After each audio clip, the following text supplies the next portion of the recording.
যে এ একটা সেট, বলা আছে কি যে এক্স বিলংস টু এন। তো এখানে এন মানে কি বোঝায়?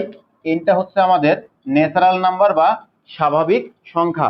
এখন স্বাভাবিক সংখ্যা জিনিসটা কি? এক থেকে শুরু করে ইনফিনিটি পর্যন্ত এই সকল সংখ্যাকে বলা হয় স্বাভাবিক সংখ্যা। দেখো বলছে কি যে এটা দেওয়া আছে, তারপর একটা শর্ত দেওয়া আছে যে -2 is greater than or equal x, মানে এক্স এর মানটা হবে -2 এর থেকে বড় অথবা সমান। একই সাথে এক্স এর মানটা হবে আমাদের 6 এর তুলনায় ছোট অথবা 6 এর সমান। সেটটির উপাদান সংখ্যা কতটি? আগে আমাদের আসো এই সেটটা আছে একটা সেট গঠন পদ্ধতি, এটাকে আগে আমরা কিসে প্রকাশ করব? তালিকা পদ্ধতিতে প্রকাশ করব। তো দেখো কি হচ্ছে, এখানে এক্স এর মানটা হবে -2। তো আমরা যদি সংখ্যা রেখা আঁকি তাহলে দেখো জিনিসটা কেমন হয়। সংখ্যা রেখাতে আমার এখানে থাকে 0 +1 +2 +3 +4 +5 +6, এইভাবে করে কি থাকে? ইনফিনিটি বা অসীম পর্যন্ত থাকে। সেম একইভাবে এদিকে আমাদের কি থাকে? বাম দিকে -1 -2 -3, এদিকে কি থাকে? মাইনাস ইনফিনিটি পর্যন্ত থাকে।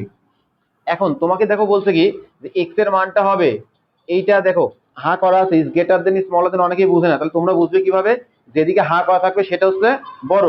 দেখো তোমাকে বলছে -2 এর তুলনায় এক্স এর মানটা কি বড়।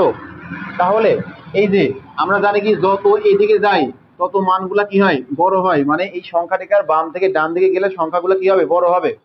তো তাহলে দেখো কি হচ্ছে, বড় মানে কোনগুলা? -2 এর থেকে বড় কি এই সংখ্যাগুলা না?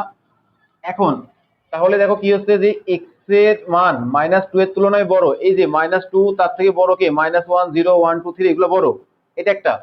আবার দেখো নিচে এখানে কি দিছে? ইকুয়াল দিছে, এটা মানে কি? সমান চিহ্ন। এটার অর্থ হচ্ছে এক্স এর মানটা -2 এর সমানও হতে পারবে। তার মানে এই যে এক্স এর মানটা আমাদের -2 সহ হতে পারবে, তাহলে এখান থেকে শুরু হইলো। এখন দেখো কি বলছে আবার, যে এক্স এর মান 6 এর তুলনায় কি হবে? ছোট। কারণ কি? এক্স আর 6 এর ভিতরে হা করা কোন দিকে? হা করা হচ্ছে তোমার 6 এর দিকে, অর্থাৎ 6 হচ্ছে বড়, এক্স এর মানটা কি 6 এর তুলনায় ছোট। তো 6 এর তুলনায় ছোট মানে কি 5 পর্যন্ত। তো আবার দেখো কি হচ্ছে যে এখানে এক্স এর মানটা কি 6 এর সমানও হতে পারে। তো যার কারণে এটার উত্তর হবে এই পর্যন্ত। তাহলে আমরা যদি এখানে লিখি এই সেটটা কি কি হয়, যে -2 -1 0 +1 +2 +3, এইটা হচ্ছে আমাদের কি নির্ণেয় সেট। এখন তোমাকে তো সেট জানি, তোমাকে বলছে কি এই সেটটার উপাদান কতটি? উপাদান মানে কি? আমার যে সেটটা হয়েছে ওই সেটের টোটাল যতগুলো সংখ্যা আছে তাকে বলা হয় তার উপাদান সংখ্যা। যেমন দেখো এখানে কয়টা আছে? একটা, দুইটা, তিনটা, চারটা, পাঁচটা, ছয়টা। তার মানে কি আমাদের এই সেটের উপাদান হবে কয়টি? 6টি। অর্থাৎ এর উত্তর হবে হচ্ছে গ নাম্বার।